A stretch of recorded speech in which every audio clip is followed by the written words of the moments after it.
Break के बाद आपका खैर मकदम है। रजनी नामी स्कूल टीचर के कत्ल की काफी मजम्मत की जा रही है। सियासी जमातों ने भी स्कूल टीचर की हलाकत की सख्त मजम्मत की है।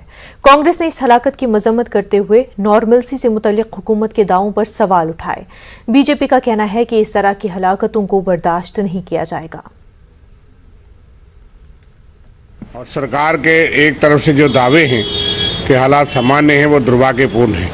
यहाँ इन सब हत्याओं के हम सख्त निंदा करते हैं। आतंकवाद और पाकिस्तान के खिलाफ डट करके हम सरकार और सेना और सिक्योरिटी फोर्स के साथ खड़े हैं।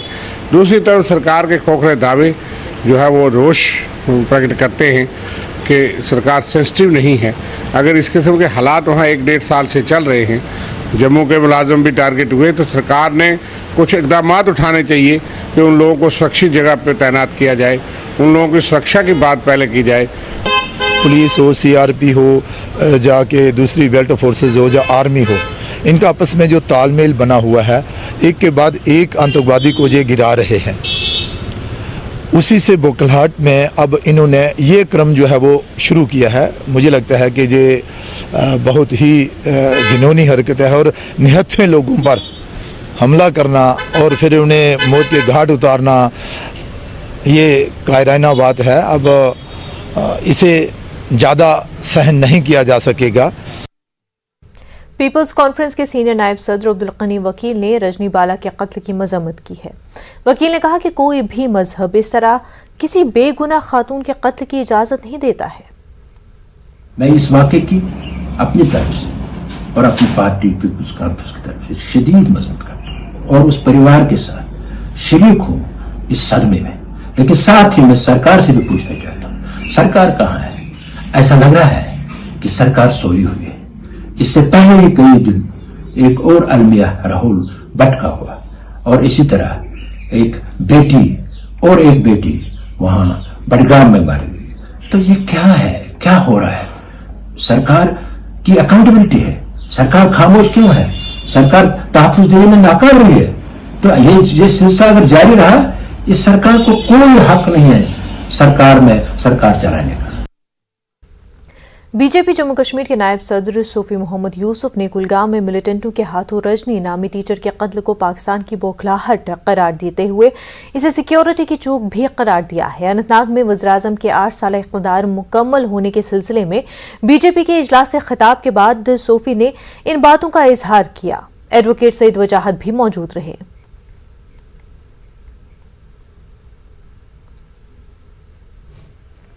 ये मिलिटेंटों की बौखलाहट है, बट सरकार की भी मैं कहना चाहूँगा कि कहीं सिक्योरिटी लैप्स है, क्योंकि हम गवर्नर साहब से मिले, हमने उनको कहा कि जितने भी पंडित हैं हमारे, उनको सुरक्षा जोनों पे रखा जाए, उनको जो है डिस्ट्रिक्ट हेडक्वार्टर पे रखा जाए।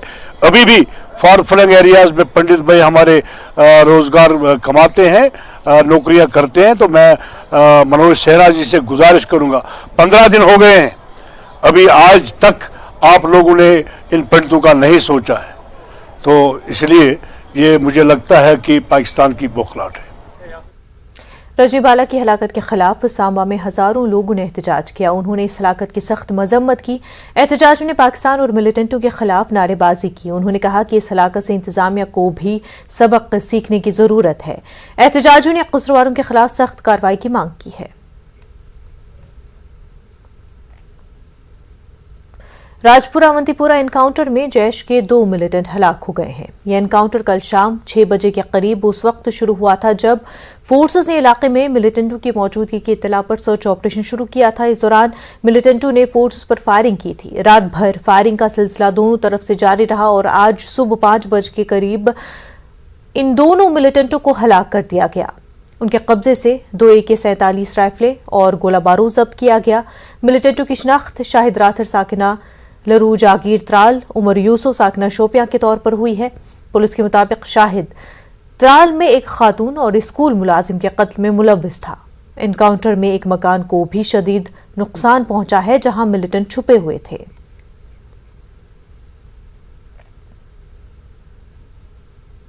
वज़ीर-ए-आज़म नरेंद्र मोदी ने कहा कि साल 2014 के बाद से सरहद के अंदर और दोनों तरफ सिक्योरिटी की सूरत हाल में काफी बेहतरी आई है।